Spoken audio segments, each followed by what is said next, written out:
ಪಾಂಡವಪುರ ತಾಲೂಕಿನ ಬನ್ನಂಗಾಡಿ ಗ್ರಾಮ, ಬೇಬಿ ಗ್ರಾಮ, ಕಣಿವೆಕೊಪ್ಪಲು ಗ್ರಾಮಗಳಲ್ಲಿ ವಿವಿಧ ಕಾಮಗಾರಿಗಳಿಗೆ ಮೇಲುಕೋಟೆ ವಿಧಾನಸಭಾ ಕ್ಷೇತ್ರದ ಶಾಸಕರಾದ ಶ್ರೀ ದರ್ಶನ್ ಪುಟ್ಟಣ್ಣಯ್ಯ ಭೂಮಿ ಪೂಜೆ ನೆರವೇರಿಸಿದರು. ಈ ಸಂದರ್ಭದಲ್ಲಿ ಗ್ರಾಮದ ಮುಖಂಡರು, ಮಹಿಳೆಯರು, ರೈತ ಸಂಘದ ಮುಖಂಡರು, ಕಾರ್ಯಕರ್ತರು ಉಪಸ್ಥಿತಿ ಇದ್ದರು.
ಕರ್ಪೂರಸ್ತಪ್ಪ ಪೂಜೆ ಮಾಡ್ದ ಪೂಜೆ ಮಾಡ್ರಿ.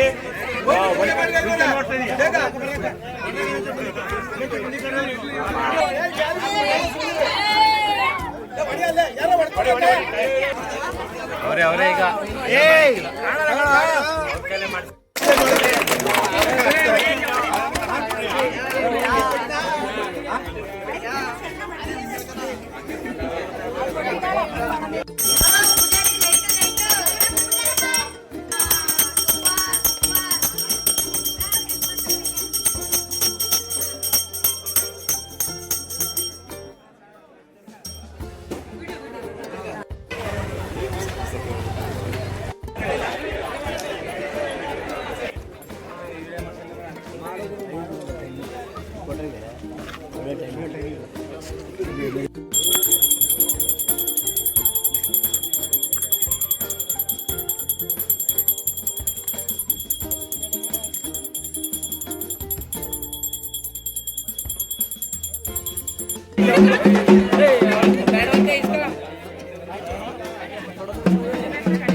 ನೋಡ್ತಾ ಬನ್ನಿ.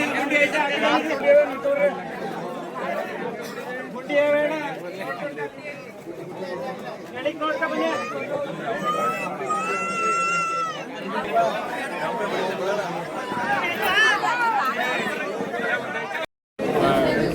ಚಾಲನೆಗೋಸ್ಕರ ಮಾಡಿ ಮೊದಲನೇದಾಗಿ ಬೆಳಿಗ್ಗೆ 9 ಮಾಡಿದ್ದೀವಿ. 6 2,18,00,000 ವೆಚ್ಚದಲ್ಲಿ ಅದೊಂದು PWD ಮಧ್ಯಾಹ್ನ 2 ಕೋಟಿ ವೆಚ್ಚದಲ್ಲಿ ಬನ್ನಂಗಾಡಿ ಮತ್ತು ಬೇಬಿ ಮತ್ತು ಕಣಿವೆಕೊಪ್ಪಲು 3 ಗ್ರಾಮಗಳಲ್ಲಿ ಒಳಚರಂಡಿ ಚರಂಡಿ ಮತ್ತು CC ರಸ್ತೆಯನ್ನು ಮಾಡೋಕ್ಕೆ ಚಾಲನೆ ಮಾಡಿದ್ವಿ.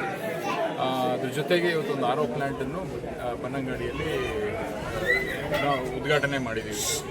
ಇನ್ನೂ ರಸ್ತೆಗಳು ಬಾಕಿ ಇದೆ, ಅದನ್ನೆಲ್ಲ ಮುಂದಿನ ದಿನಗಳಲ್ಲಿ ಅನುದಾನಗಳ ಬರ್ತಾ ಇದ್ದಂಗೆ ಎಲ್ಲ. ಆಮೇಲೆ ಇವತ್ತು ಸಾಯಂಕಾಲ ಇಲ್ಲಿಂದ ಪಾಂಡವಪುರ ಟೌನಲ್ಲಿ ಏನು ಆರುವಳ್ಳಿಯಿಂದ ಪಾಂಡವಪುರ ಟೌನ್ ಒಳಗಡೆ ಏನು ಬೀದಿ ದೀಪ ಅಳವಡಿಸಿತ್ತು ಅದನ್ನು ಈಗ ಉದ್ಘಾಟನೆ ಮಾಡಿ ಇವತ್ತು ಚಾಲನೆ ಅದನ್ನು ಎಲ್ಲ ಲೈಟೆಲ್ಲ ರೆಡಿಯಾಗಿದೆ. ಅದನ್ನು ಇಲ್ಲಿಂದ ಹೋಗಿ ಈಗ ರಸ್ತೆ ಚರಂಡಿ ಕಾಮಗಾರಿ ಕ್ವಾಲಿಟಿ ಮೇಂಟೆನೆನ್ಸ್ ಇಲ್ಲ, ಇನ್ಸ್ಟ್ರಕ್ಷನ್ ಕೊಟ್ಟಿದ್ದೀವಿ. ಎಕ್ಸಾಕ್ಟ್ಲಿ ಎಲ್ಲ ಕೊಟ್ಟಿದ್ದೀವಿ ಸರ್. ಅದನ್ನು ಲೆಂತ್ ಕಮ್ಮಿ ಆದರೂ ಕರೆಕ್ಟಾಗಿ end to end drain to drain ಮಾಡಿ ಕರೆಕ್ಟಾಗಿ ಕ್ವಾಲಿಟಿ ಮೇಂಟೈನ್ ಮಾಡಬೇಕು ಅಂತ standard. After work third party inspection ಹಾಗೆ ಡೆಫಿನೆಟ್ಲಿ ಅದು ಪಾರ್ಟ್ ಆಫ್ ದ ಪ್ರಾಸೆಸ್ ನಡೀಲೇಬೇಕು. ಅದು ನಡೀತಾ ಇರುತ್ತೆ. ಕಾಮಗಾರಿ ಗುಣಮಟ್ಟನೂ ಇಂಪಾರ್ಟೆಂಟ್, ಯಾಕಂದರೆ ಮಾಡ್ಬಿಡೋಕ್ಕಾಗೋದಿಲ್ಲ. ನಾವು ಇನ್ನೊಂದ್ರ ಮೇಲೆ ಕೆಲಸ ಮಾಡ್ತಾ ಇದ್ದೀವಿ. ಯಾಕಂದರೆ ಪ್ರತಿ ಹಳ್ಳಿಯಲ್ಲೂ ಸುಮ್ಮನೆ ನಾವು ಡ್ರೈನ್ ಮಾಡ್ತಾ ಇದ್ದೀವಿ. ಎಲ್ಲ ಡ್ರೈನ್ಗಳಲ್ಲಿ ಊರಲ್ಲಿರೋ ಎಲ್ಲ ಡ್ರೈನ್ ಕನೆಕ್ಟಾಗಿ ರೀಸೈಕಲ್ ಮಾಡೋಕ್ಕಾಗಲ್ಲ. ಪ್ರತಿ ನಮ್ಮ ರಾಜ್ಯದಲ್ಲಿ ದೇಶದಲ್ಲಿ ಎಲ್ಲ ಕಡೆ ಅದೇ ಸಮಸ್ಯೆ ಇದೆ. ಅದನ್ನು ಯಾವ ಥರ ಸರಿಪಡಿಸ್ಬೇಕು ಅಂತ ಭಾಳಷ್ಟು ಕಾಮಗಾರಿ ನಡೆಸ್ತಾ ಇದ್ದೀವಿ. ನಾಮಕಾಲದಲ್ಲೇ ಅಳವಡಿಸಿಲ್ಲ, ಸಾರ್ವಜನಿಕರಿಗೆ ಅದು ಏನಾಗಿದೆ ಅಂತ ಗೊತ್ತಾಗ್ತಾ ಇಲ್ಲ. ಅಲ್ಲ, ಇದಕ್ಕೆಲ್ಲ ಅದೇನು ಬೇಕಾಗಲ್ಲ. ಅದಕ್ಕೆಲ್ಲ CC ರಸ್ತೆ KRDಲಿಂದ ಬಂದಿರೋಂಥ ಐ ಡೋಂಟ್ ಥಿಂಕ್ ರೂಲ್ಸ್ ಏನಿದೆ ಏನೋ ಗೊತ್ತಿಲ್ಲ ನನಗೆ. ಬಟ್ ಈ ಮುಂಚೆ ಮನ್ರೇಗಾ ಏನಿತ್ತು ಅದ್ರ ಪ್ರಕಾರ ಅದಕ್ಕೆ ಆಗ್ತಾ ಇದೆ. ಇದರಲ್ಲಿ ನಮ್ಮ ಪಕ್ಕಕ್ಕೆ ಇದು ಯಾವ ಸರ್ ಇವತ್ತಾಗಿರೋ ಕಾರ್ಯಕ್ರಮ ಸ್ಪೆಷಲ್ RDPR ಅಲ್ಲಿ ಸ್ಪೆಷಲ್ ಥ್ಯಾಂಕ್ ಯು ಸರ್.